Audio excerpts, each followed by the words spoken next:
Okay na? Okay.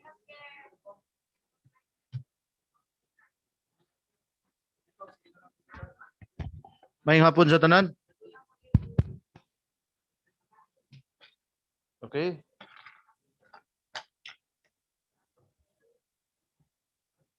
There are some technical issues about that one, but it's okay already. So it's okay already. May hapon sa tanan. To all the regular members of the 1960 Council, mayong hapon. So we already have a quorum. We already have a quorum. Mr. Secretary, majority floor. Okay. So the 79th regular session sa Guniang Panglusod, Dakbayan sa Cagayan de Oro is now called on to order. Please do stand an invocation. Well, since Councilor Jocelyn Rodriguez is not around for some other matters or reason, so Councilor Ruben Daba, can you lead the prayer this afternoon? Mayong hapon sa tanan. Hapon. Hangyo nako ang tanan sa pagdungo sa atong ulo. Let us bow our heads in prayer. Our dear loving Father, thank you so much, Lord, for this day. Thank you so much, Father, for the grace and that sufficiently pour on us. Lord, be with us, Lord, as we tackle all business pertaining your people. Ikaw ta magauban sa among mga kauban nga gapaingon pa dinhi. Ug ikaw ta magapalayo sa amo sa mga panulay disgrasya. Salamat aning adlaw, Lord. Kinitanan among giampo sa ngalan ni Jesus. Amen. Amen. Thank you, Councilor Ruben Daba. And the singing of our national anthem.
For the Cagayan de Oro March.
hapon sa tanan.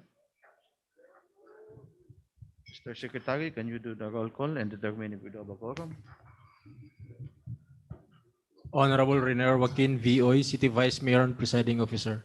For the first district councilors, Honorable Edna M. Dahino, Honorable J.R. Pascual, Honorable Roger G. Abaday, Honorable Saldi O. Ocon, Honorable George is Goking, Honorable Ruben Ardaba, Honorable Lordan G. Swan, Honorable Romeo B. Calizo. For the second district councilors, Honorable Joylen Mercedes L. Balaba, Honorable Maria Lourdes Isgaani, Honorable Ian Mark Q, Nacaya, Honorable Suzette G. Magtahas Daba, Honorable Chudolfo E. Lau Jr., Honorable Enrico D. Salcedo, Honorable Jocelyn B. Rodriguez, Honorable Edgar S. Cabanlas. For the ex officio members, Honorable Yan Lam Islim, Liga ng mga Barangay President, and Honorable John Michael El Seno, City SK Federation President. There is quorum, Mr. Presiding Officer. Thank you, Mr. Secretary. So, to those who are to those regular members who are in the or present in social media or in Zoom, via Zoom, Councilor Bonglao, Good afternoon, Vice. Good afternoon to all. how are you? As usual, it's okay in God's grace. Okay. Or nagkabatan ka, oh. Hmm. It's good to hear that. Okay, Councilor George Cooking. May hapon, Vice. May hapon sa tanan.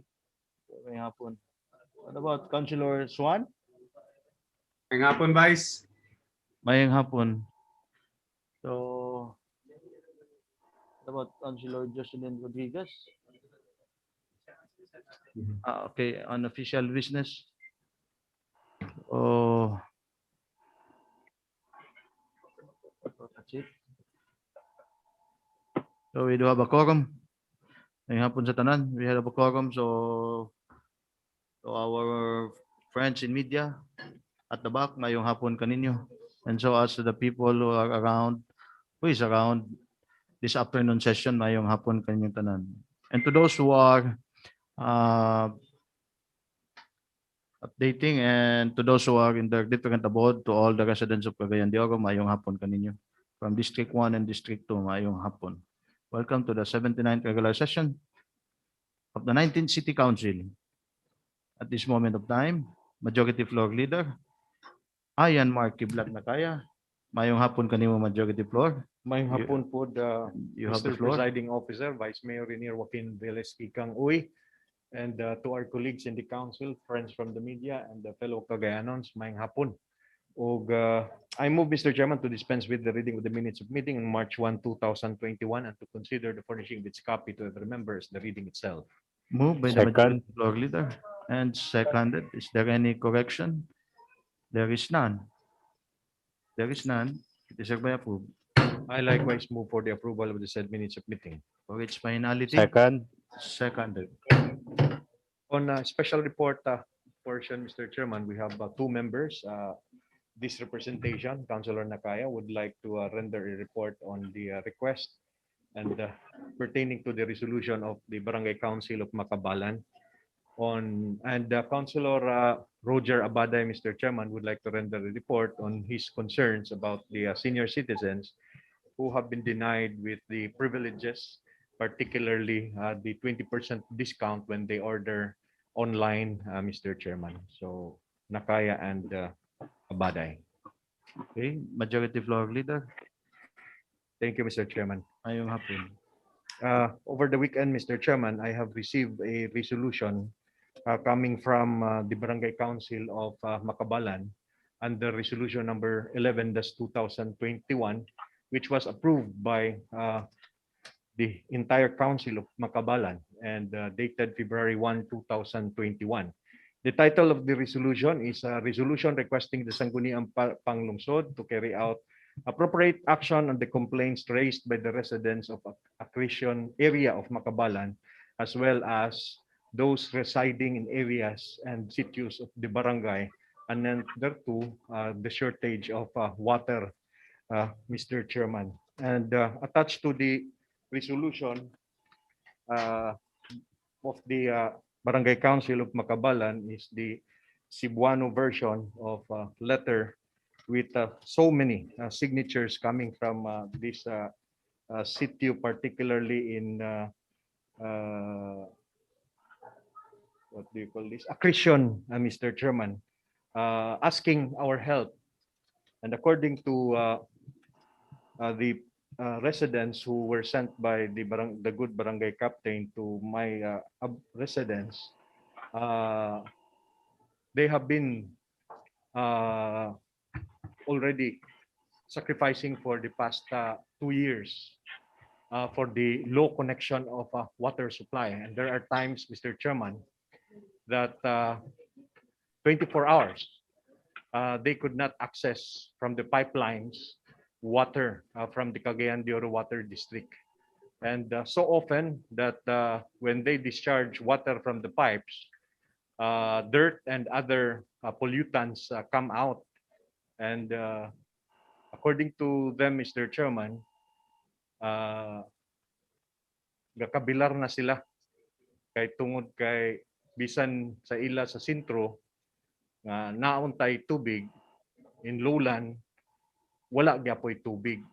So their work have been affected, their health have been affected, and because of this demand of water for this certain community, Mr. Chairman, it's about time that we should appropriately focus on the concern, not only the amplified request and petition of the Barangay Council of Macabalan in Accretion Area, but in all areas and communities, barangays in the Cagayan de Oro City.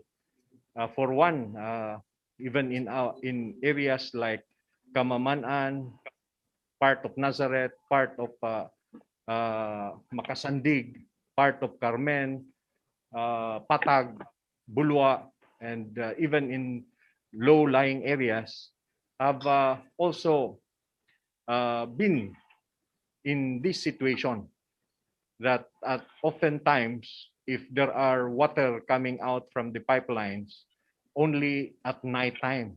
So this is a serious concern and it should be addressed accordingly. If we go back to the time that Cagayan de Oro Water District had engaged with Rio Verde, Mr. Chairman, and subsequently another contract with the water utilities of Manila, what do you call that? Metro Pacific, correct. Thank you, Jen. And eventually, they have agreed that it's the Metro Pacific would supply Cagayan de Oro Water District. And during those times, Mr. Chairman, the commitment is really to provide water to all in Cagayan de Oro. In fact, more than 100, what do you call that, metric capacity, that 100 million metric capacity for the entire Cagayan de Oro City and the neighboring areas. So, but still, I do not know what happened. Just last week, we have approved one utility provider for Barangay Indahag and its adjacent communities, Mr. Chairman. And that we are very happy. And we know when we inquire from this company, the Supreme Court has decided that the water utilities and water provisions already is democratized. In other words, it's open to those who can provide water. So if that is the case, we should welcome all parties and companies who would like to provide water to Cagayan de Oro residents, because we cannot wait for water district not to just promise us, the city council and the residents of Cagayan de Oro, for so many times and so many failure of promises, Mr. Chairman. And this has come to our attention so many times also. And with this report, Mr. Chairman, may we ask that the committee in charge, I understand Councilor Bong Lao and the entire committee to check on this and maybe to also welcome discussion with parties who would like to serve Cagayan de Oro and have an urgency also of the request of Accretion Barangay Macabalan and the entire Macabalan, Mr. Chairman. Thank you. And I would like to give this to our City Secretary for file and appropriate action. Okay, thank you, Majority Floor Leader, for Mr. Chairman, report. So the Committee on Public Utilities, may, Councilor, may I, yeah, okay, Councilor Chodolfo Bonglao, ngayong hapon. What is the may reason? hapon, Mr. Presiding Officer, may hapon sa akong mga distinguished colleagues in the City Council and to the sovereign people of Cagayan de Oro. Actually, during the previous session, when Councilor Edna Dahino made the special report regarding the problem at Patag, outright the Committee on Public Utilities take action on that particular matter. We invited the management of the COWD during our meeting, and no less than the assistant manager himself made a commitment to solve the problem at Barangay Patag with the presence of the residents, those who are complaining. So until now, Mr. Presiding Officer, we are very thankful that the problem on the water shortage at Barangay Patag has been solved because of that immediate and appropriate action being undertaken by the committee and as well as the management of the COWD. Now, this special report of the Majority Floor Leader is timely because by next week, Mr. Presiding Officer, I'll be gonna have a committee meeting, the same problem which they raised from other barangays. Maybe we could incorporate this special report during in the agenda during our committee meeting, and hopefully we could make appropriate action, the same thing which we have done in the Barangay Patag. That's all, Mr. Presiding Officer, for the information of everybody. Okay, thank you, Councilor Chodolfo Bonglao, the Committee Chairman of Public Utilities. Well, you have to consider it also and address it also for what is happening behind about this. That only nighttime the flow of water, Majority Floor, only night. There are times 24 hours, Mr. Chairman. And Okay. oftentimes only at nighttime. So they already have the, what do you call this one, the pipes. highway or the pipeline Yes, Mr. Chairman. from the one, but the reason behind why is it that there is Yes. um, For more than 2 years already. more than 2 years? Still ba? And usa ka problema nila, like for example, in one street, one neighborhood, Mr. Chairman, katubitong kanang suyop, o si tawag ni mo anak, kanang machine, si tawag, submersible or whatever pump pa, Mr. Chairman, naisilingan din ha, gamit siya pump, bira tanan tubig. Ang mga silingan, zero gyud. Away pagid ang resulta. So, katura maka-afford ang naden tubig. So, munang usagid nila nga problema kay away plus kung kinsaray naay inana nga machine. Okay. So I think it's already addressed to by our committee chairman on public utilities. As he told us a while ago that it is very timely since he scheduled it already for a committee meeting on this matter. Okay, thank you, Majority Floor Leader Ian Mark Q Nacaya, for your special report. Is there anyone wants to add something about the special report? There is none. So thank you, Majority Floor Leader Ian Mark Q Nacaya. And so as Councilor Chodolfo Bonglao, I think you are already in in a good situation, no? Salamat Oh. pare. Lumoy kay mong dagway pare sa Good TV. and oh. healthy. Oh. Mm. Kana kuan no, wag ka nang kuan ba? Anang hinog na mangga oh. Oh. Sina na kayo. Oh. And it's good to hear that. Anyway, our second why is it that Councilor Edgar Cabanlas is far out there? Okay, naaga mo tayo oh. And you oh oh oh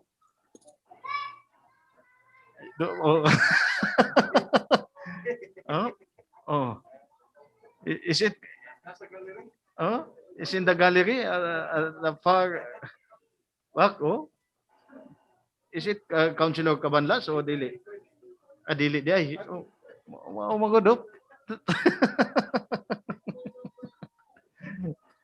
may gani naklago din ni kagawad sino tinaw pa mo kay matagod oo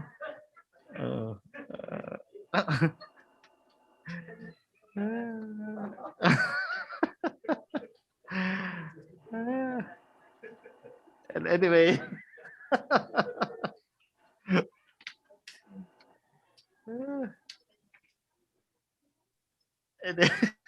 kami lang katawa Councilor Cabanlas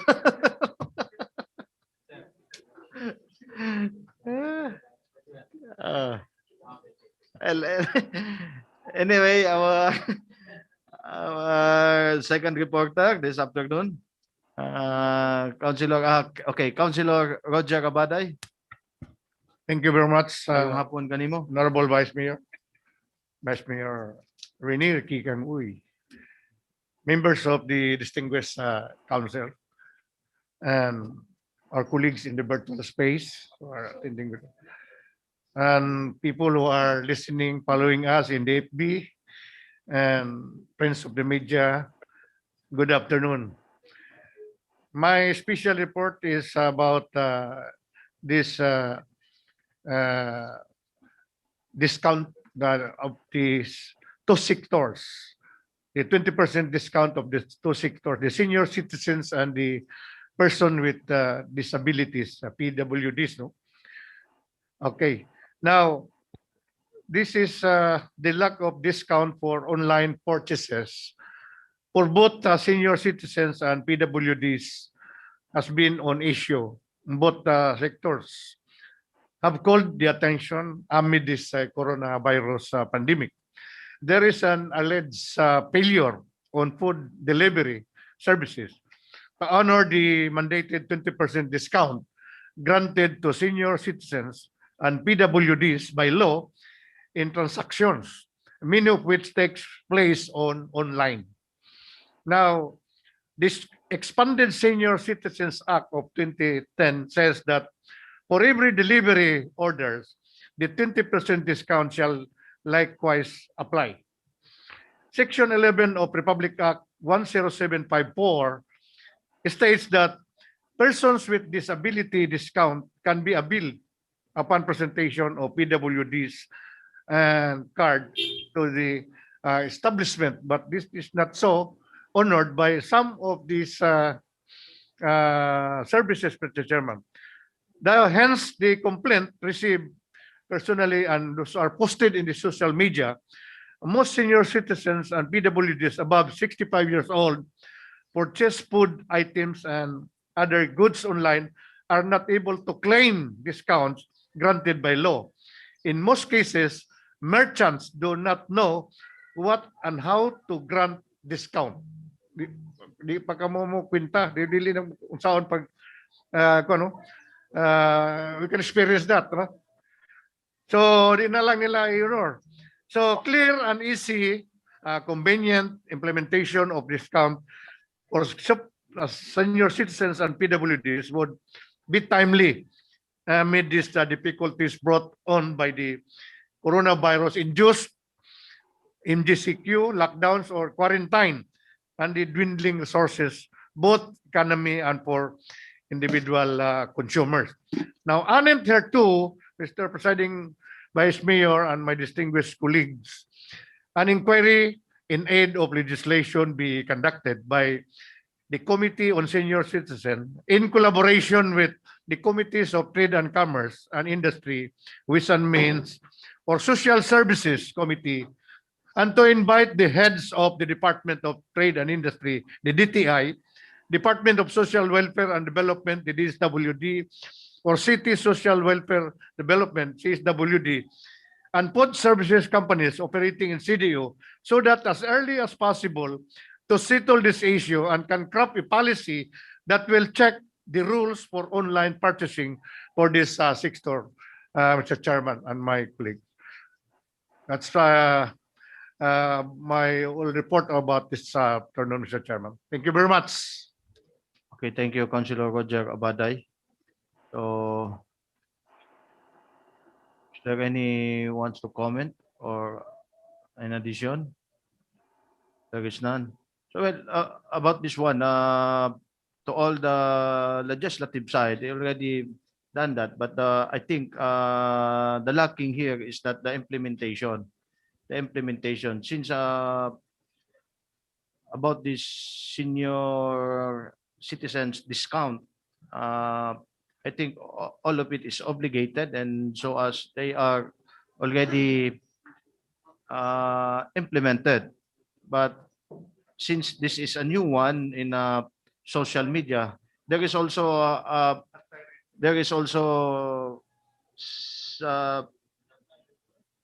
way back the start of the pandemic, there is an issue about the BIR and the online companies that about this taxation, about their taxation. No? So maybe we can, but for us, we don't. It's already we don't need. I think there is no need anymore for the crafting of any ordinances or measures about this. But the only thing is the implementation, I think. So maybe you can.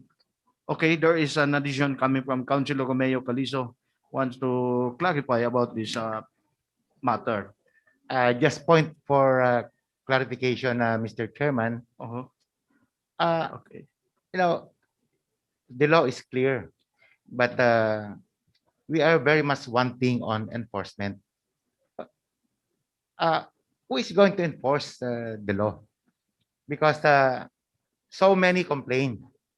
But where do they go to air their complaint? Is it the RCB, to the police? Where? And of course, there should be a clear computation on how to implement that 20% discount, really. How much? Where? Is it the total total sale times 20% or less 20%? Is that the computation? There should be clear dissemination. There should be clear education to the public, so that even those who are delivering should know what really is the exact amount to exact. Okay. So it's on the enforcement side, Mr. Chairman. Thank you very much. Okay. To make it clear, just to make it clear. Well, if you don't mind, Councilor Romeo Calizo, how young are you? I'm turning 65 only. So you're enjoying all about 5 years ago. Dual citizenship. So you are enjoying the discounted of about 20%, no? 20%. So in addition, okay, Councilor Roger Abaday. May I add, Mr. Chairman, as far as the statement of Councilor Romeo Calizo, Mr. Chairman. Now, this case has already reached to the higher authority, Mr. Chairman, the complaint. But the reason of inviting these agencies, concerned agencies, the DTI, because they're the one who implement this one about the trade industry. So, in fact, the Secretary of the DILG has already directed the DTI to craft up a policy with regards to regulation and implementation of this discount to this concerned online services. So that's the reason, Mr. Chairman, the intention of this representation to call this agency so that we can craft up a guideline on the implementation of this deduction. The law is already there. So ang guidelines lang how to implement. Okay. So that's the point, Mr. Chairman. Okay, thank you, Councilor Roger Cabaday. Okay, far from at the back, coming from Councilor Edgar Cabanlas. O, tanaw. Mao lagi, oh.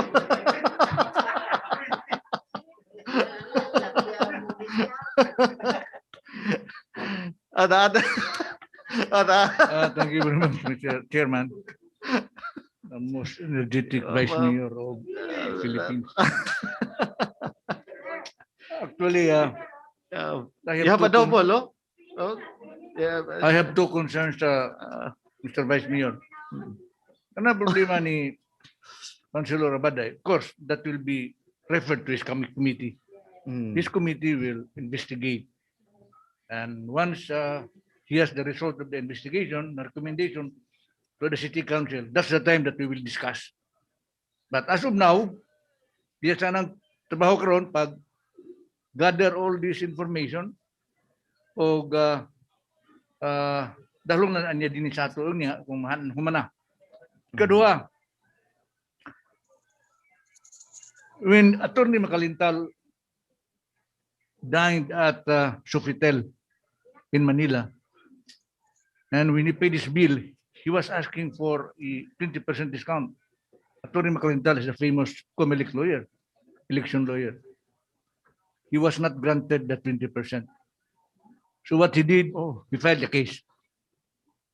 And when he filed the case, Sofitel paid plus the expenses of filing the case. So it is a matter of enforcing what you deserve to have. Kaya kumiyon ka lang, madagan ka doon, musumbong ka dito sa, musumbong ka na ako, musumbong ka si Councilor Gani, Councilor. It will not do anything, it will not result to anything. You must assert your right. File a case, complaint. Kay, kana sila, balaod mo na. So di ay naghulat nga, napailain mo tabang nimo. Kay, dagat na trabaho. Ikatulo, ang mga kadunggan, Mr. Chairman, nasa'y, dili pa senior na senior citizen nga card. Masig na yung mga senior. I received complaints also. Nga, kana po, makalkansi po na sa mga establishment. At may tanag-ilaki po na nimo. Investigation kay nakadungog ako nga bisag 55 pa na ilang senior citizen to avail of this discount. Kaya kana 20% discount, dako na kayo. So that's my concern, Mr. Chairman. We will advise our people nga kung pananglitan naagay mga establishment, butika ba, restaurant ba, naman sa ibang restaurant nga nanay discount daan, mukaon ka, hindi ka natagag discount. Para na promo lugar nga 30%. Hindi na sila matag discount sa senior citizen, kaya didaka naman. No? So, mura na, let us advise these complainants to file a case. Mopile kita kas ato ta sa DTI or ato ta basta nagi para nga dunay madawat ka ng establishment na complaint. Kaya mag-aron dili na circuitos ang atong procedure. Thank you very much, Mr. Chairman. Okay, thank you, Councilor Edgar Cabanlas. So there is someone who are assuming that he is or her that she is a senior citizen. So maybe it is quite clear, Councilor Roger Cabaday, about this matter. So it's very clear for us that in addition from coming from Councilor Edgar Cabanlas, for the one who are assuming that he is or she is a senior citizen, even that he is still not a senior citizen. So just like so anyone to add something? For clarity lang, Mr. Chairman. Okay, For clarity lang. Now, actually, there is no problem on other establishment. This is a unique, Mr. Chairman, online purchasing. Kanilang online purchasing kay it was misunderstood by some of the food and other Well, okay. establishment. Online lang. Other areas, hotels, airplane, no problem about 20%. Kanilang online kay immediate eh. Yeah, misunderstood pa nila ang kay immediate Okay. pa ng detail. So ordinarily, kung butika or you will be you have to produce your ID and your verification. But here is online. There is no contact. So that's why they Okay. complain that why is it that they are not deducted? This is only this area only, Mr. Chairman. Okay. The online purchasing. Okay, thank you, Councilor Roger Cabaday. But as a matter of complaint, and then in addition, since you are addressing the issue, and then you are scheduling for in your committee later on, so can you please include it, the matter as addressed by our fellow and our colleague about that matter? So coming from Councilor Romeo Calizo and so as Councilor Edgar Cabanlas about the matter that we hearing a while ago, just like impersonating, no. So there are future maybe there a case filed for it about that matter.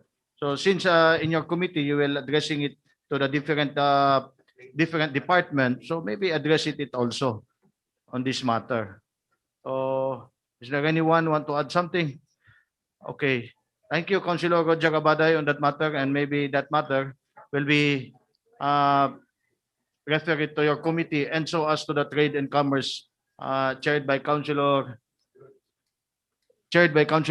George Goking. So a joint committee hearing about this matter coming from Committee on Senior Citizen chaired by you yourself, and so as the committee chairman on Councilor George Goking on Committee on Trade and Commerce. So Majority Floor Leader, mayong hapon kanimo. Thank you. Our Thank you, Mr. orders Chairman. of the day. Thank you. We proceed to the agenda proper for items 1, 2, 3, and 4, omnibus motion with the same subject matter, Mr. Chairman. One, proposed resolution number 2021-49, returning to the Barangay Council of Barangay number 10, the city, its ordinance number 2-2021, series of 2021. Two, proposed resolution number 2021-50, returning to the Barangay Council of Barangay number 23, the city, its ordinance number 20-003, series of 2020.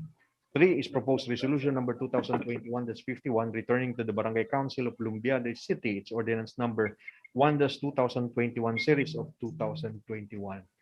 And four, proposed resolution number 2021-52, returning to the Barangay Council of Barangay 34, this city, its ordinance number 01, series of 2020, covering the respective annual budgets for calendar year 2020 with estimated incomes and with the information that the said ordinances are operative in their entirety. Move for the approval of said items 1, 2, 3, 4, Mr. Chairman. Properly Second. moved by the Majority Floor Leader. And seconded. Objection. Second. Objection. There is none. Hearing none. Okay. Resolution number 2021-49 as proposed. Resolution number 2021-50. Resolution number 2021 as 51. Properly moved and seconded. Since there is no objection, it is hereby approved. To dispense second final reading. Dispense. Seconded. Second. We have number 5, Mr. Chairman, proposed ordinance number 2021. Okay, that is a for 1, 2, 3, 4. 1, 2, 3, 4. Okay, including the resolution number 2021-52. Okay, Move to dispense second final reading. for its finality Second. and seconded. Number 5 is proposed ordinance number 2021-37, approving the development plan DP of Bria, Home Cityville, CDO subdivision project located in Barangay Lumbia, the city, with an area of 30,001 square meters containing 395 lots units under BP 220 Economic Housing Project, and the change of name thereof from Cityville CDO to Bria Homes Cityville CDO as applied for by the Bria Homes Incorporated, represented by its technical services head Nathalie K. Singson, subject to the conditions imposed by the City Engineering Office and the City Housing and Urban Development Department. Move for its approval, Mr. Chairman. Second. Properly moved by the majority floor leader and seconded. Objection. Wait for properly moved. Seconded. Okay. Okay, Councilor Roger Abaday, an objection? Not, Mr. Chairman, just an verification, Mr. Chairman, Okay. because this ordinance is to change the former name of the subdivision and the number of areas, houses, units, no? There's a change. Now, under section 22 of PD, Presidential Decree 957, the revised implementing rules and regulation, the transfer of ownership of or change of name, first you must have to, the request of transfer of ownership or change of name shall be published in at the applicant's expenses in a newspaper of general circulation within the city for 2 consecutive weeks. There is none attached here, Mr. Chairman, in this. Now, second, Mr. Chairman, requisites a written conformity of the consent of the duly organized homeowners association. The absence of the latter, the majority of the buyers of homeowners, Mr. Chairman. There is none also, Mr. Chairman, attached in this ordinance. That's my inquiry, Mr. Chairman, to the proponent. Thank you very much. Okay, thank you, Councilor Roger Abaday. Okay, Councilor Edgar Cabanlas. Thank you for the queries. In answer to the first question about the Publication. application, Mr. Chairman, this is not an existing subdivision. This is still a subdivision to be created. And new. So nobody will be harmed or prejudiced if we will change the name. And the name change here is for the purpose of making it more detailed. For example, Cityville. Now this time they are changing it to from Cityville only to Bria Home Cityville. So it's more specific. On the second question about about homeowners association consent, there is no homeowners. Wala man ni wala may tao nagpuyo diya. Kaya mo pa man kita gahatag sa atong development permit. Wala pa gani mahuman ang wala pa sila magsugod pag-develop.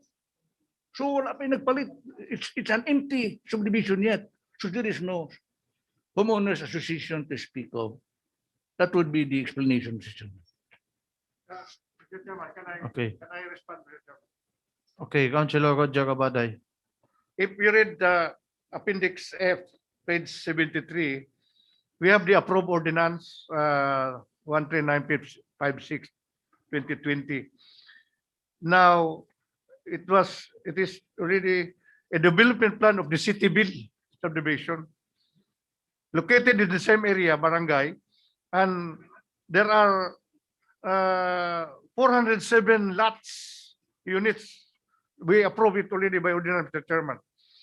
Now, Appendix F, page 73. So there is a variant, Mr. Chairman. Kaya din 407 sa ordinance atong i-approve last 21st day of September 2020. Now, the new ordinance na-reduce na 397 na, which changed the name and its number of houses. So, existing na din eh. Nag-approve naman tag-development plan last 2020. And this is another application of development plan. So there are already existing owners and or that area. So consent is necessary for the homeowners for their security also, and they should be informed that there is a change of name or whatever activities that the subdivision may have to undertake. Thank you. Okay, but I think it is a clear manifestation that there is still no owner yet. Since from 400 to 300, so if there is already an existing homeowner, so they will be prejudiced their rights or their property against the property. Okay, Councilor Edgar Cabanlas. I think there is a misinterpretation of the two permits that are being asked from us. Before you apply for subdivision permit or development plan, you ask first for a locational clearance. Locational clearance. And the new name now of the locational clearance is Preliminary Subdivision Development Plan, PSDP. This is what we call locational clearance. Kay pasabot ng locational clearance nga ang yuta nga ilang gipili para butangan sa subdivision is fit for a subdivision. That's locational clearance. Wala pa na sila development plan, wala pa tanan. So once it is approved, then the developer will prepare for the application of the development permit. Muna kini karon na atong gi-approve development permit. Ang atong gi-approve ditong giingon ni Roger nga September 21, it was not a development permit but a locational clearance whose new name now is Preliminary Subdivision Development Plan, dili development permit.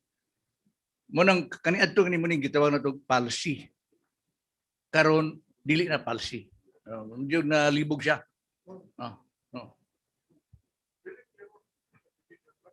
Subdivision plan pero dili lagi na siya development permit.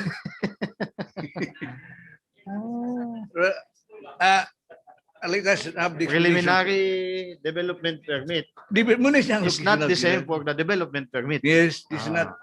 Dili ni siya mao. Kaya di man nato aprobahan ang development permit kung wala kini.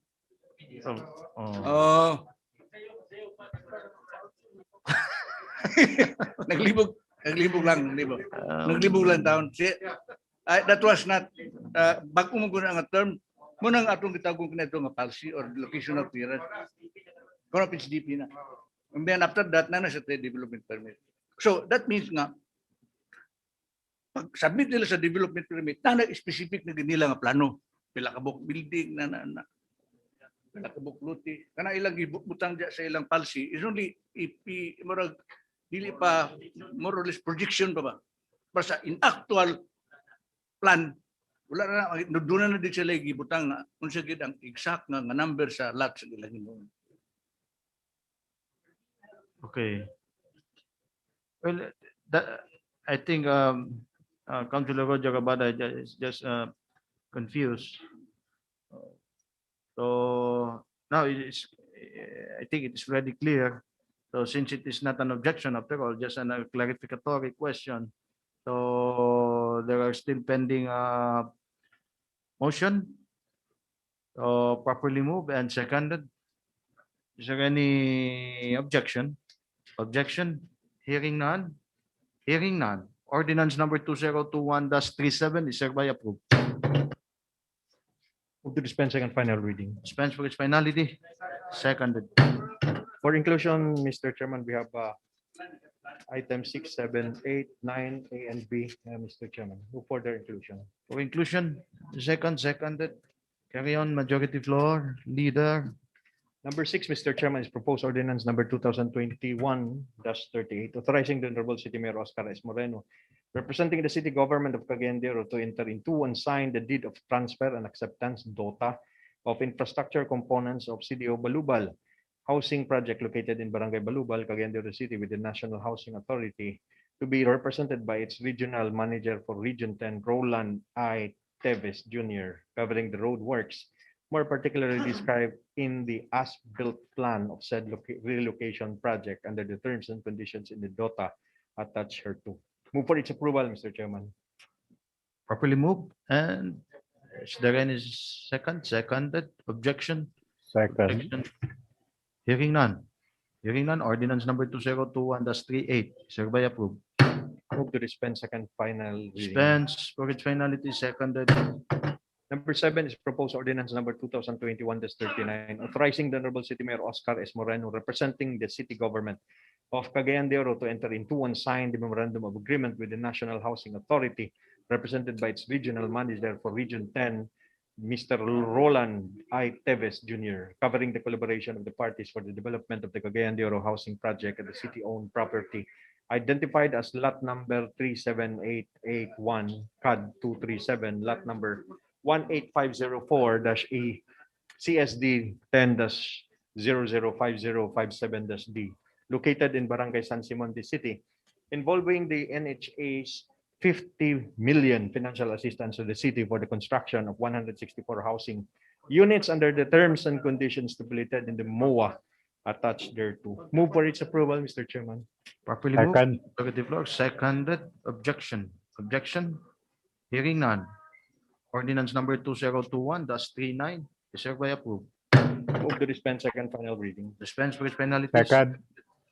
Second. Proposed resolution number 2021-53, earnestly requesting the Regional Director, Executive Director Carlene C. Collado, CPA of the Department of Agriculture, Region 10, to provide alternative livelihood program to hog raisers in the city who were affected by the swine depopulation due to the African swine fever subject to styling. Move for its approval, Mr. Chairman. Second. The majority floor leader, any second? Second. As introduced, Mr. Chairman, for styling. For Livelihood styling. program, alternative livelihood Al- program. Alternative livelihood program. So maybe they can about this rabbit farming. Pwede. Rabbit farming, Councilor J. Rabbit will be 1:10. You know, rabbit, Councilor J? Huh? The emblem of Playboy. Ba, rabbit na, rabbit ba? Oh, rabbit. Oh. Dagan Playboy? So any alternative for hog raisers, no? So yeah, it must be good for this situation, especially when the ASF is still around. So a good resolution for us. So properly moved by the majority floor leader. Any second? Seconded. So objection? Objection. Hearing none. Hearing none. Resolution number 2021-53 as proposed by the majority floor, subject for styling, it is hereby approved. Move to dispense second final reading. Dispense for its finality. Second. Second. Number 9A, Mr. Chairman, is proposed resolution number 2021-54, expressing the 19th City Council sorrow for the untimely demise of Attorney Samson Aguilar of Barangay Consolacion de City, and conveying the most profound and the deepest sympathy and condolences to the bereaved family. Move for its approval, Mr. Chairman. Properly moved by the majority floor leader and seconded. Second. Objection? Objection. Hearing none. Resolution number 2021-54 is hereby approved. Move to dispense second final reading. Dispense for its finality. Seconded. Second. B is proposed resolution number 2021-55, expressing the 19th City Council sorrow for the untimely demise of Mr. Winston Ibdalin of Barangay Agusan de City, and conveying most profound and deepest sympathy and condolences to the bereaved family. Proponent, Councilor Edgar Cabanlas. Move for its approval, Mr. Chairman. Properly moved by the majority Second. floor leader and seconded. Objection? Objection. Hearing none. Resolution number 2021-55 is hereby approved. Move to dispense second Chair, final reading. Dispense for its finality. Chairman, your floor. If you may, if it's not too much, can I include, It's too much. although it is not Well, rule, okay, can I include, Councilor- Mr. Chairman? Councilor Roger Cabada, we will finish it for our approval of this matter. I So, thought, for its finality. Move to sorry, dispense I second thought it final was already. Have you, I think you're drinking your coffee out there, huh? How many cups of coffee that you've already taken? Well, a chairman of Committee on Senior Citizens, so maybe we can roll it out. So Majority Floor Leader, can you? You can. Move to dispense second final reading. Okay, it's finality. Any second? Seconded. Second.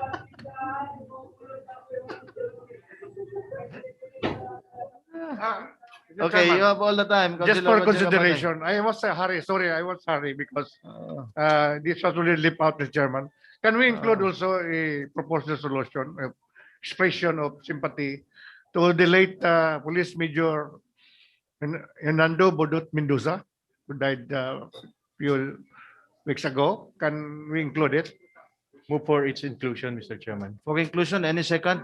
Seconded. For Second. inclusion. Okay. You may now propose it, Councilor Roger Abate. It For is the a proper way Thank of you. already. Okay. Thank you very much. I propose for inclusion the resolution expressing our deepest sympathy, the same tenor, Mr. Chairman, to the late Police Major Hernando Bodot Mendoza, Mr. Chairman, of the Second. Kokpo. Okay, properly Subject moved. for styling. Properly moved. Seconded. Properly moved and seconded. Objection. Objection. Subject for styling. Hearing none. Hearing none. It is hereby approved. Resolution number 2021-56 is hereby approved. Subject for styling. Move to dispense second final reading. For its finality, seconded. Napa? There being none. Move to adjourn, Mr. Chairman. Session adjourned.